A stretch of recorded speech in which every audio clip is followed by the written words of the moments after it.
कुछ दिन पहले सानिया मिर्ज़ा ने एक कोट इंस्टाग्राम पे लगाई थी, जो कि उसने लगाई तो अपनी ज़ाती ज़िंदगी के हवाले से थी। फरमाती हैं, obesity is hard, being fit is hard, choose your hard, being in debt is hard, being financially discipline is hard, choose your hard, और not communicating is hard and communication is hard, but choose your hard, choose your hard wisely. तो आज हम इस पर discuss करेंगे और आपको बताएंगे कि कौन सा हार्ड चूज करना चाहिए हमें। आप मेरा और सानिया का बाद में शुक्रिया अदा कर सकते हैं। बच्चों को स्कूल छोड़ते हैं और उसके बाद इस पे बात करते हैं।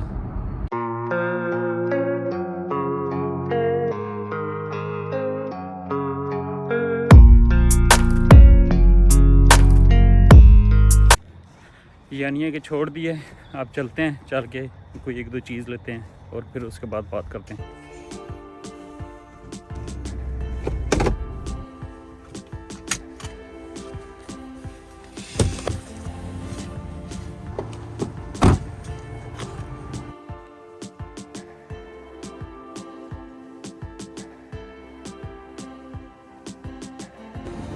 दूध पकड़ेंगे चाय के लिए।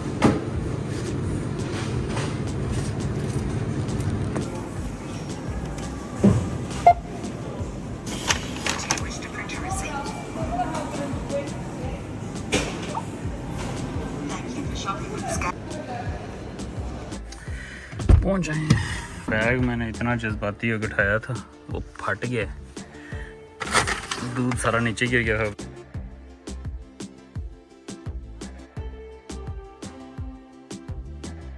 बात शुरू करते हैं। जो इंस्टाग्राम पे एक स्टोरी शेयर की थी, वो थी तो उसकी लाइफ के बारे में, लेकिन उससे जो मैंने अहज किया वो एक बड़ा लाइफ लॉन्ग सा सबक है। वो है आप में डिसिप्लिन कितना डिसिप्लिन में गुजार रहे हैं या अनडिसिप्लिन है। फॉर एग्जाम्पल, जब आप कुछ काम करने के लिए बैठते हैं, उसकी स्ट्रेस की वजह से या उसकी इंटेंसिटी की वजह से क्या आपको ये लगता है कि अभी मैं मूवी देख लेता हूँ, कोई इस तरह की चीज कर लेता हूँ जो कि एंटरटेनिंग है, instead of doing the real thing. तो ये ब्रेन है हमारा, वो जब भी उसको स्ट्रेस आती है तो वो क्या करता है, वो हॉप करना शुरू कर देता है, एक चीज से दूसरी जगह, दूसरी जगह से तीसरी जगह। जिस तरह बंदर होते हैं ना, बंदर हॉपिंग करते हैं, उसी तरह से ब्रेन भी करता है। उसको कहते हैं मंकी ब्रेन। उस मंकी ब्रेन को जो काबू रखना है वो सारा काम है। मैं चूंकि एक विजुअल सा बंदा हूँ, तो वो मैं आपको ड्रा करके दिखाऊंगा कि वो किस तरह से आप उसको काबू कर सकते हैं। तो ये दो साइड्स कर लेते हैं। ये साइड आप कह लें कि अच्छी साइड है और ये आप कह लें कि निस्बतन बुरी साइड है। उसी चीज को ले लेते हैं जो उसने इंस्टाग्राम की। हालांकि जो मैरिज है उसके बारे में तो मेरा एक पक्का यकीन है कि ये दुनिया की सबसे खूबसूरत चीज है। और दूसरी तरफ उसने तो इस तरफ आ गई आपकी डाइवोर्स। फिर उसने सेकंड बात की थी ओबेसिटी। इसमें आप कर लें ईटिंग जंक, शुगर, और इधर आप कर लें बीइंग फिट। और बीइंग फिट में इससे अपोजिट चीज़ें आ जाएंगी, यानी आपकी फूड अच्छी है, good food.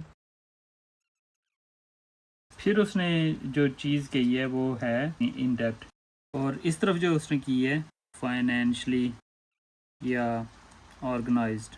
In depth is being hard, financially free is being hard. Communication, ये आपके रिलेशनशिप्स में भी आ जाती है, आपकी जॉब में भी आ जाती है, हर जगह पे आ जाती है। जो पहले मैं मंकी माइंड की बात कर रहा था वो ये है, शॉर्ट टर्म प्लेयर्स हैं ये लॉन्ग टर्म थिंकिंग नहीं है, ये शॉर्ट टर्म थिंकिंग है, ये लॉन्ग टर्म थिंकिंग है, बीइंग डिसिप्लिन्ड। तो ये जो इस साइड पे कैसे आ सकते हैं? मेरे ख्याल में हर इंसान वो किसी ना किसी टाइम में इस साइड पे रहता है, लेकिन अगर वो कोशिश करे तो इस साइड पे जा सकता है। ज़्यादातर खुद मैं भी इस साइड पे रहा हूँ, whether that was being fit, whether that was being, इसमें आप बहुत सी चीज़ें शामिल कर लेते हैं। For example, not studying is hard, क्योंकि आप आखिर में अगर आप स्टूडेंट है तो आप सेल्फ रिस्पेक्ट जाती रहती है। Studying is hard. So in the short term ये चीज़ जो है ये आपको प्लेयर देती है, आपको मज़ा देती है, लेकिन इन द लॉन्ग टर्म ये पे ऑफ कर। तो डिसिप्लिन जो है वो आपको, तो मैं ये कहता हूँ कि ये आप मंकी माइंड है, ये बीइंग डिसिप्लिन्ड है, तो इस तरफ से आप इस तरफ कैसे जा सकते हैं, इस तरफ से इस। तो मैं ये कहता हूँ कि ये आप मंकी माइंड है, ये बीइंग डिसिप्लिन्ड है, तो इस तरफ से आप इस तरफ कैसे जा सकते हैं। और बंदे जो हैं वो सर्कल है पूरा, वो फीडबैक लूप है, और बंदे इस तरफ से इस साइड से उस साइड पे भी जा जाते हैं। इस साइड पे उस साइड पे जाने के लिए आपको कोई ना कोई सिस्टम डेवलप करना पड़ता है कि आप ना जाएं। और सिमिलरली इस बैड साइड से गुड साइड पे जाने के लिए भी आपको सिस्टम डेवलप करने पड़ते हैं ताकि आप सही तरह से उसको कर सकें। तो विल स्मिथ कहता है कि जो बीइंग डिसिप्लिन्ड है that is actually loving yourself. ये कैसे लविंग योरसेल्फ है? क्योंकि जब आप वो पिज़्ज़ा की मिसाल देता है कि पिज़्ज़ा जब मैं देखता हूँ तो मैं कहता हूँ कितना मज़े का ये पिज़्ज़ा है, ज़बरदस्त पिज़्ज़ा है, ये कितना अच्छा बना हुआ है और मैं अगर खाऊंगा तो मुझे कितना मज़ा आएगा। लेकिन फिर मैं अपने आप को कहता हूँ कि यार मैं तुमसे इतनी ज़्यादा मोहब्बत करता हूँ, मैं नहीं चाहता कि तुम ये पिज़्ज़ा खाओ, मैं नहीं चाहता कि तुम ये जंक फूड खाओ और तुम अनहेल्दी हो जाओ। तो वो इस पिज़्ज़ा की जो एग्जांपल है उसको फिट करता है कि आप कोई भी चीज़ कर लें, जो लॉन्ग टर्म थिंकिंग है उसमें आप ये कहें कि यार मैं अपने आप से इतनी मोहब्बत करता हूँ, मैं इस बंदे से इतनी मोहब्बत करता हूँ, I love my self. Loving your self है वो डिसिप्लिन है basically. In the last post, we were talking about self-discipline. So I wanted to go into that a little farther. I believe that self-discipline is the definition of self-love. That when you say that you love yourself, that means that you have behavior towards yourself that is loving. It's like you say to yourself, hey man, look, I know you want to eat that pizza and it'll be really good, but I can't let you eat that, man, because if you eat that pizza, you're going to feel like shit, and I love you too much to let you eat that. And I think the word discipline has kind of gotten a bad name. We think about it in terms of punishment. I'm not talking about discipline in that way. I'm talking about discipline in the sense that you forego immediate pleasure for the exchange of long-term self-respect. जे शेट्टी की किताब मैंने पढ़ी थी कुछ अर्सा पहले, think like a monk, जो जे शेट्टी की पहली किताब थी, उसमें वो कहता है कि आप सिस्टम एक ऐसा डेवलप करें कि आप अच्छी चीजों की तरफ जाएं। तो अगर हम वापस इस लिस्ट की तरफ आते हैं तो मैं आपको बताता हूँ कि क्या मतलब है उसका। Living in A relationship it's hard but that's long term, यानी आपका वो बैंक बिल्ड होता जाता है। जब आप एक बंदे के साथ रहते हैं 20 साल 25 साल 30 साल रहते हैं तो फिर आप वो उस बंदे का ज़ात का एक हिस्सा हो जाते हैं या वो बंदा आपकी ज़ात का एक हिस्सा हो जाता है। ये आसान ऑप्शन है, आप चूज़ करते हैं, आप बच्चे भी सफ़र करते हैं, एवरीवन सफ़र। लेकिन having said that sometimes this is the only option, जो कि अगर हम सानिया की एग्जांपल ले रहे हैं तो वो हो सकता है उसका ओनली एग्जांपल। इसी तरह ये शॉर्ट टर्म प्लेयर है, यानी आप खाते हैं, जिस तरह विल स्मिथ ने कहा है कि पिज़्ज़ा वो बहुत मज़े का होता है, लेकिन if you love your self you will not eat that. Being fit is good क्योंकि इससे आपकी सेल्फ रिस्पेक्ट डेवलप होती है, चाहे ये है, चाहे फाइनेंशियल इंडिपेंडेंस है, चाहे आप स्टडी कर रहे हैं, स्टूडेंट है। इसके दरमियान में यानी इस साइड से इस साइड तक आने में और इस साइड से इस साइड तक मेक श्योर करने में कि ना जाए, तो सिस्टम कौन सा है? तो फर्ज करें मेरी आर्टिस्टिक एबिलिटीज देखें जरा, ये मैंने भला क्या बनाया है, ये आप हैं, ये मैं हूँ, ये कोई भी है बंदा जो ये चाहता है कि मैं इस साइड से इस साइड पे आ जाऊँ, बीइंग डिसिप्लिन हो जाए। तो वो सिस्टम कौन सा है? वो सिस्टम ये है कि आप सबसे पहले ये पूछें अपने आप से कि मैं करना क्यों चाहता हूँ, मैं इधर से इधर जाना क्यों चाहता हूँ, वो है वाई, रीजन क्या है, क्यों जाना चाहते हैं। तो मैं अक्सर औकात ये कहता हूँ, बताते खुद मैंने जो पढ़ा है, जो यूनिवर्सिटी में गया हूँ या अपनी जॉब कर रहा हूँ या फैमिली के लिए एफर्ट कर रहा हूँ, उसकी रीज़न क्या है? उसकी रीज़न ये है कि मैं अपनी फैमिली के लिए अच्छा प्रोवाइड करना चाहता हूँ। मैं सुबह सुबह रनिंग करने के लिए जाता हूँ, क्यों जाता हूँ? ताकि मैं फिट रहूँ, ताकि मैं उधर अवेलेबल हूँ जब मेरे बच्चों की शादी हो रही है, जब उनकी सालगिरह हैं, जब वो ग्रेजुएट करेंगे, तो इंशाल्लाह वो कोई इस तरह का रीज़न ना हो जाए, अदरवाइज बंदा इतना फिट हो कि बंदा उन चीज़ों में शिरकत कर सके। तो वो आपने हर वक्त उस चीज़ को सोचना है। तो मेरी वाई क्या है? मेरी वाई फैमिली है कि मैं फैमिली के लिए करना चाहता हूँ। क्या हाउ आपका वाई डिफाइन हो गया है कि मैंने फिट होना है, मैंने फाइनेंशियली इंडिपेंडेंट होना है, या मैंने अच्छा करना है लाइफ में, किसके लिए? For family. क्योंकि जब आप नहीं करते, आपका एक अंधाधुंध प्लान है कि मैंने फिट होना है, तो आप कभी भी नहीं फिट होंगे। आप 1 साल का करेंगे न्यू ईयर रेजोल्यूशन बनाएंगे, उसके बाद वो रेजोल्यूशन हवा में उड़ जाएगा, आप अगले साल बनाएंगे फिर हवा में उड़ जाएगा। लेकिन जो ही आप रीजन उसको देंगे तो आप इजीली करना शुरू।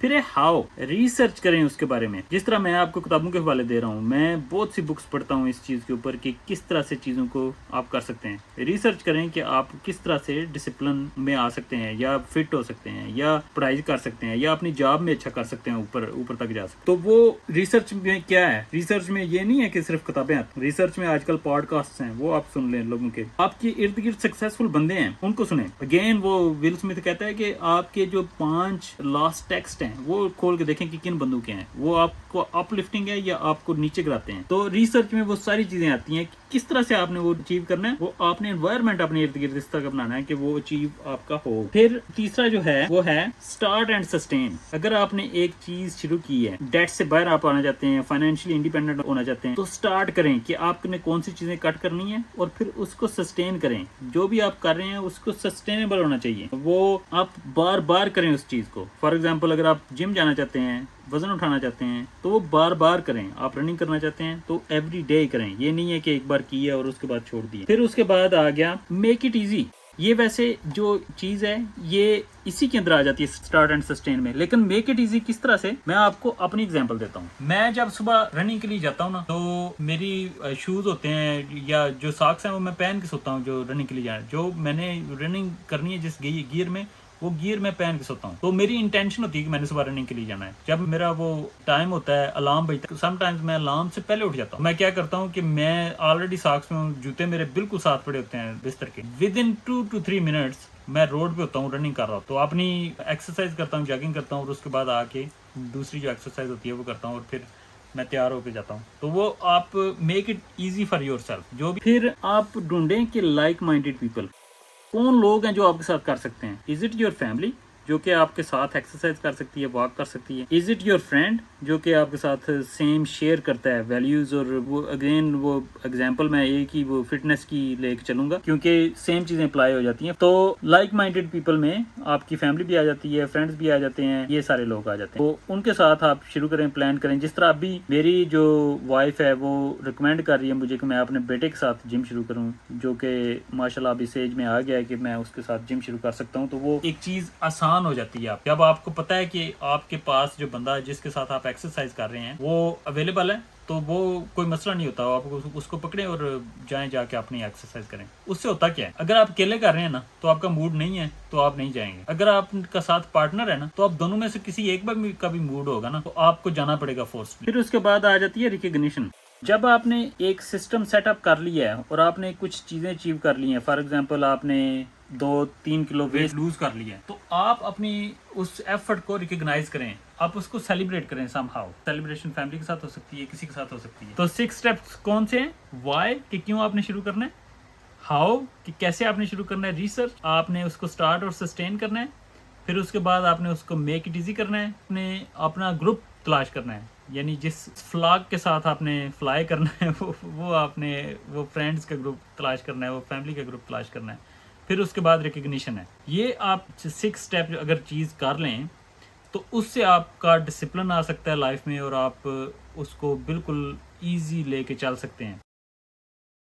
मैंने ज़िंदगी में कितनी बार वेट आता भी है और फिर उसको वेट को लूज़ भी करते हैं, तो वो डिसिप्लिन आ जाता है, लेकिन उसके लिए थोड़ी सी एफर्ट करनी पड़ती है, थोड़ा सा माइंड बनाना पड़ता है। जिस तरह से मैं करता हूँ, मैं अपने दिन को चंक्स में तकसीम कर लेता हूँ। फॉर एग्जांपल आउटलुक है आपके पास या गूगल कैलेंडर है आपके पास, उस कैलेंडर के ऊपर आप अपने जो टाइम है उसको फिक्स कर लें। और जो उसका सबसे बेस्ट चीज़ है वो ये है कि कभी भी आप मल्टीटास्किंग की तरफ ना जाएं। आप एक वक्त में एक ही चीज़ करें।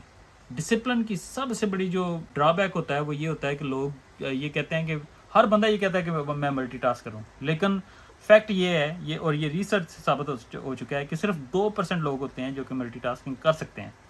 और वो जो लोग मल्टीटास्किंग करते हैं 2%, उसमें भी वो एवरेज रिजल्ट देते। जो एक्सीलेंट रिजल्ट आते हैं वो सिर्फ और सिर्फ एक काम एक वक्त में करके। तो वो अगर आप उसको चंक्स में तकसीम कर लें और एक वक्त में एक ही काम करें तो फिर उससे क्या होता है कि आप ब्रेक्स भी लेते हैं रेगुलरली और उसके बाद आपका माइंड भी शिफ्ट करता है एक काम से दूसरे काम की तरफ आफ्टर सम टाइम। ये नहीं है कि आपने ये शुरू किया और फिर उसके बाद आपने माइंड को आपने मंकी माइंड बना लिया और उस पर जंप कर, नहीं, आप इंटेलिजेंट माइंड के साथ जाएं, मंकी माइंड के साथ ना जाएं। इंटेलिजेंट माइंड क्या होता है? इंटेलिजेंट माइंड होता है काम, peaceful, collected, excellent, in the state of flow.